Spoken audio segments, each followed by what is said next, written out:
There's a new trend when it comes to curing. Water curing. No, it's not actually new. It's been around for over 20 years, and we know this from this random guy in the comment section of a podcast episode talking about water curing. But new trend as in more and more people are learning about it, and more people are trying it. But is water curing actually beneficial, or does it do more harm than good? Hi everybody, welcome back to my channel. For those of you that don't know me, my name is Chris, aka Mr. Grow It, and today I got a topic video for you. Water curing. Sounds kind of cool, doesn't it? If every single one of you were in a room together and I asked you to raise your hand if you've heard of water curing, I'd be willing to bet less than 10% of you would actually raise your hand. Water curing isn't something that has been talked about much until now. This is definitely a controversial subject. You've got people on one side saying that water curing is dumb, it adds no value, and nobody should be doing it. But you've got other people who are doing the process. They say it's beneficial. They do it for every harvest. So first, what is water curing? According to Way of Leaf, water curing involves submerging your buds in water for a certain period.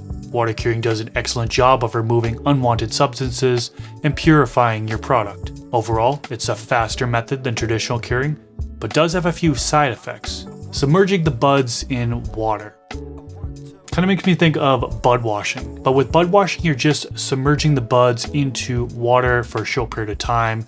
You're swirling it around in the water. Some people swirl it around for 5 seconds, some for 10 seconds, some for upwards of 30 seconds, swirling it around. Then they're removing the buds and drying from there. With water curing, you're actually letting the buds soak. The article goes on to say, water-soluble substances such as insecticides, salts, sugars, and chlorophyll diffuse in the water. It is a much more effective method than merely allowing the buds to digest the sugars. While salt and sugar dissolve in water, the THC and resin glands do not. As you may know, the cannabinoids such as THC and CBD are fat soluble. As a result, water alone isn't enough to remove them from the plant matter. Therefore, you can use water to eliminate any nasty chemicals from your buds without negatively impacting their potency. Now, I know not everybody is only after the cannabinoids or effects. A lot of people are seeking taste and smell, myself included. It does mention in the article, buds contain water-soluble components that could get washed out. Therefore, you may lose some of the aromas and flavors. I have to imagine that some of the terpenes are being lost in this process, but some of you may actually point this out as a positive. If you live in an area where things need to be discreet, well then removing the smell is a benefit, right? But wouldn't it reduce the overall quality and make the end product undesirable? Let's dig deeper. Let's go over the step-by-step process for water curing. First, it says to trim your buds and remove the stems and fan leaves. Then fill the glass jars with water and submerge your buds. Make sure the jars remain closed and, if necessary, use a weight to keep the buds submerged 24/7. The ideal water temperature is between 65 and 75 degrees Fahrenheit. Change the water once a day. As the process of osmosis takes place, the water becomes filled with sugars and salts, so it needs regular changing. Fresh water ensures faster osmosis. Some growers change the water several times each day.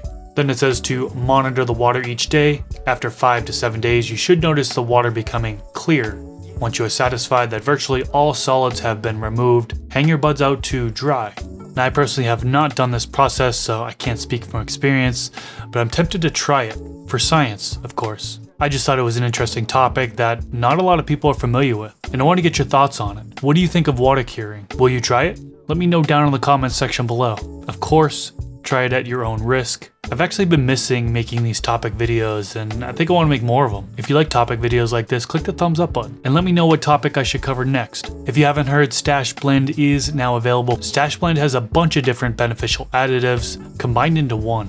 You can find out more information at stashblend.com. Also want to give a thanks to AC Infinity, who is a channel sponsor. They provided the discount code MrGrowIt15 for my audience. You can go to their website, acinfinity.com, or on Amazon, and any of the gardening products you can use that coupon code for. That's it for this episode. Thanks everyone for tuning in, and I'll catch you in the next video.